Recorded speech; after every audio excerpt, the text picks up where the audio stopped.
Basic SEAL training is 6 months of long, torturous runs in the soft sand, midnight swims in the cold water off San Diego, obstacle courses, unending calisthenics, days without sleep, and always being cold, wet, and miserable.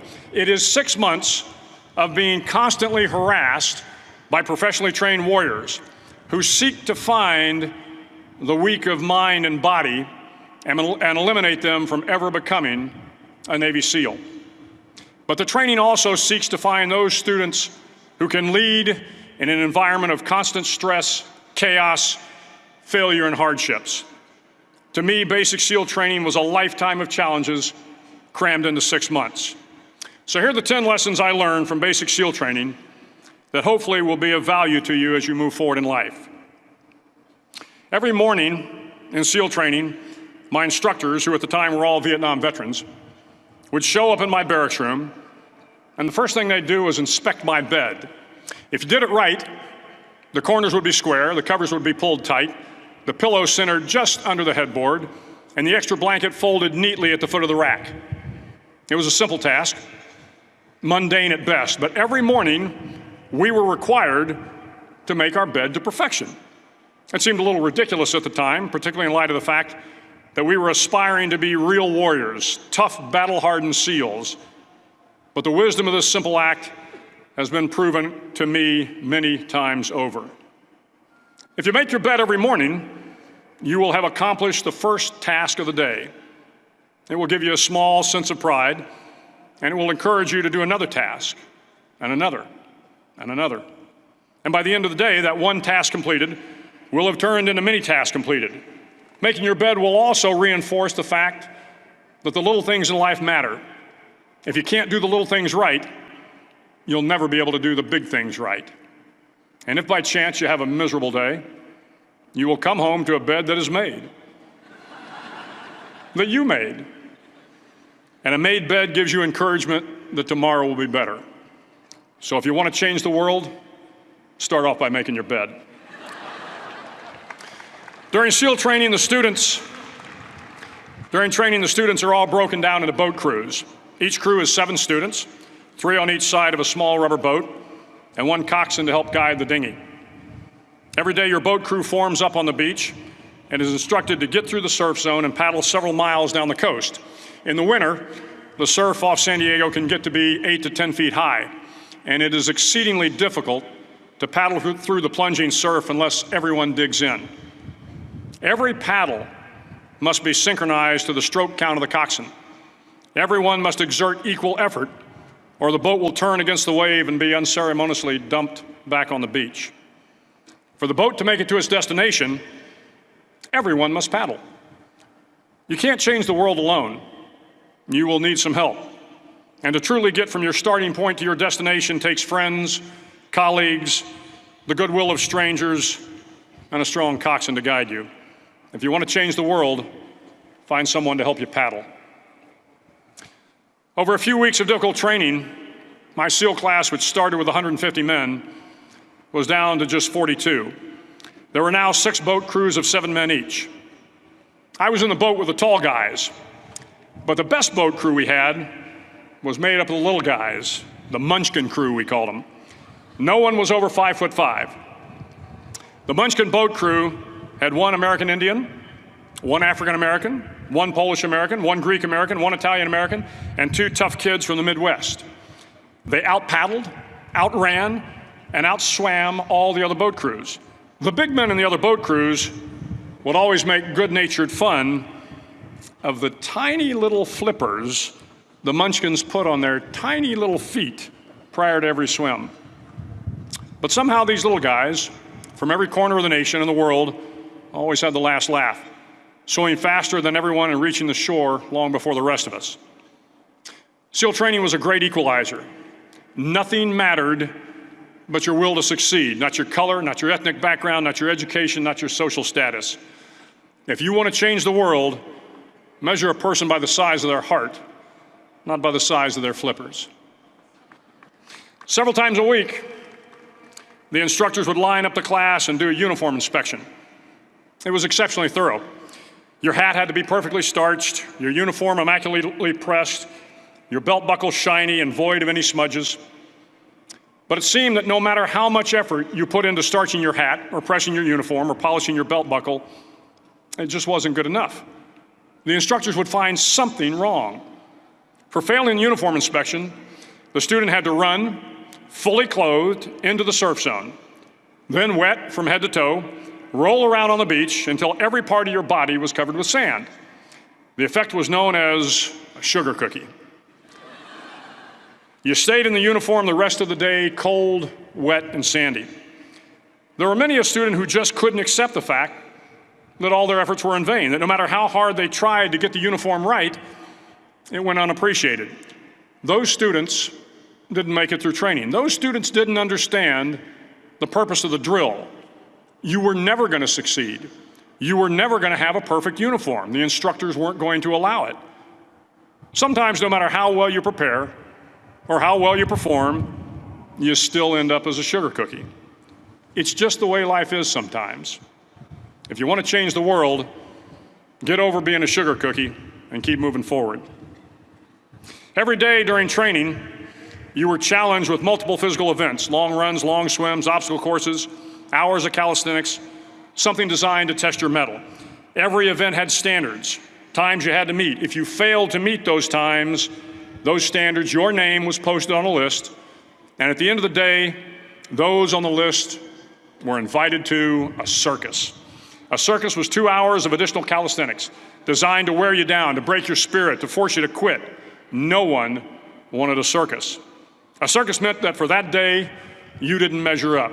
A circus meant more fatigue, and more fatigue meant that the following day would be more difficult, and more circuses were likely. But at some time during SEAL training, everyone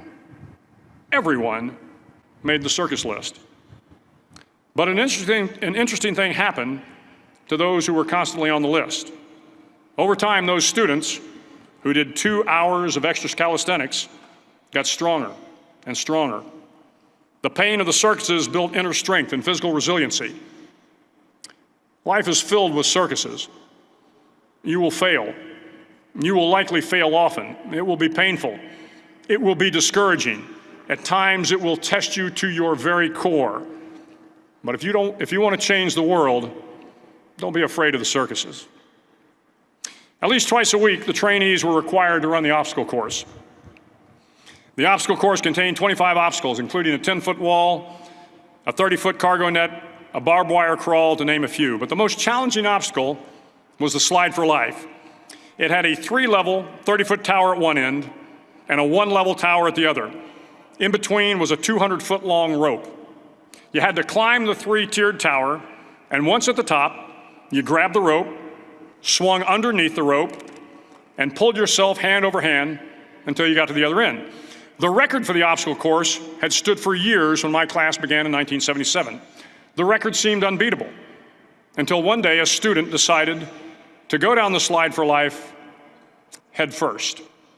Instead of swinging his body underneath the rope and inching his way down, he bravely mounted the top of the rope and thrust himself forward. It was a dangerous move, seemingly foolish and fraught with risk. Failure could mean injury and being dropped from the course. Without hesitation, the student slid down the rope perilously fast. Instead of several minutes, it only took him half that time. And by the end of the course, he had broken the record. If you want to change the world, sometimes you have to slide down the obstacles head first. During the land warfare phase of training, the students are flown out to San Clemente Island, which lies off the coast of San Diego. The waters off San Clemente are a breeding ground for the great white sharks. To pass SEAL training, there are a series of long swims that must be completed. One is the night swim. Before the swim, the instructors joyfully brief the students on all the species of sharks that inhabit the waters off San Clemente. They assure you, however, that no student has ever been eaten by a shark, at least not that they can remember. But you are also taught that if a shark begins to circle your position, stand your ground. Do not swim away. Do not act afraid. And if the shark, hungry for a midnight snack, darts towards you, then summons up all your strength and punch him in the snout, and he will turn and swim away. There are a lot of sharks in the world. If you hope to complete the swim, you will have to deal with them. So if you want to change the world, don't back down from the sharks. As Navy SEALs, one of our jobs is to conduct underwater attacks against enemy shipping. We practice this technique extensively during training. The ship attack mission is where a pair of SEAL divers is dropped off outside an enemy harbor and then swims well over 2 miles underwater, using nothing but a depth gauge and a compass to get to the target. During the entire swim, even well below the surface, there is some light that comes through. It is comforting to know that there is open water above you. But as you approach the ship, which is tied to a pier, the light begins to fade. The steel structure of the ship blocks the moonlight. It blocks the surrounding street lamps. It blocks all ambient light. To be successful in your mission, you have to swim under the ship and find the keel, the center line, and the deepest part of the ship. This is your objective.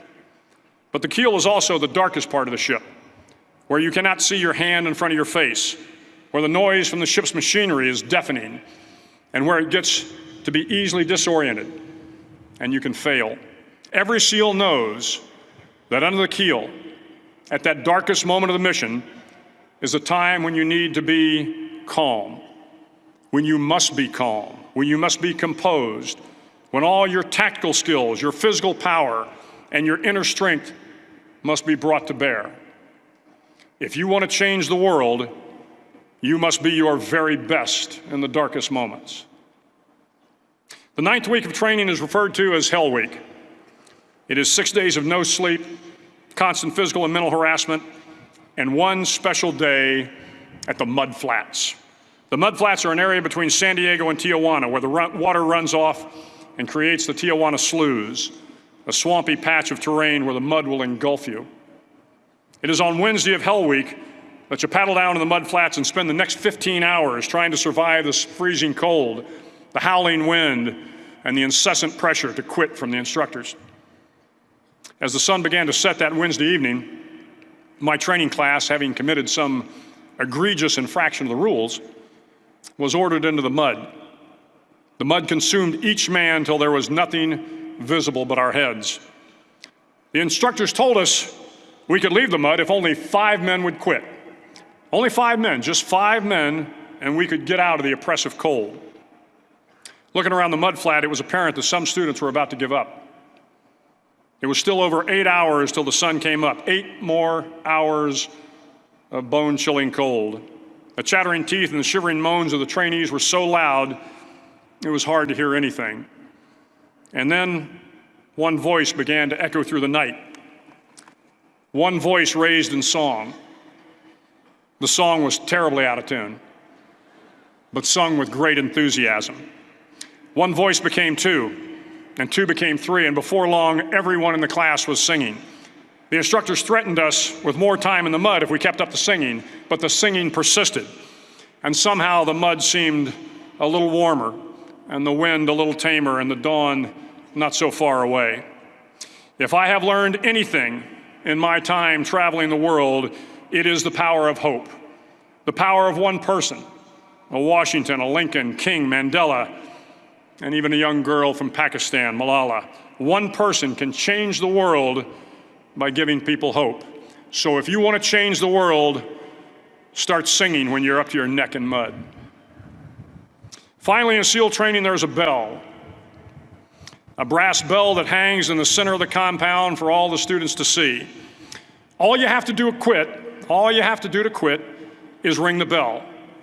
Ring the bell, and you no longer have to wake up at 5 o'clock. Ring the bell, and you no longer have to be in the freezing cold swims. Ring the bell, and you no longer have to do the runs, the obstacle course, the PT, and you no longer have to endure the hardships of training. All you have to do is ring the bell to get out. If you want to change the world, don't ever, ever ring the bell.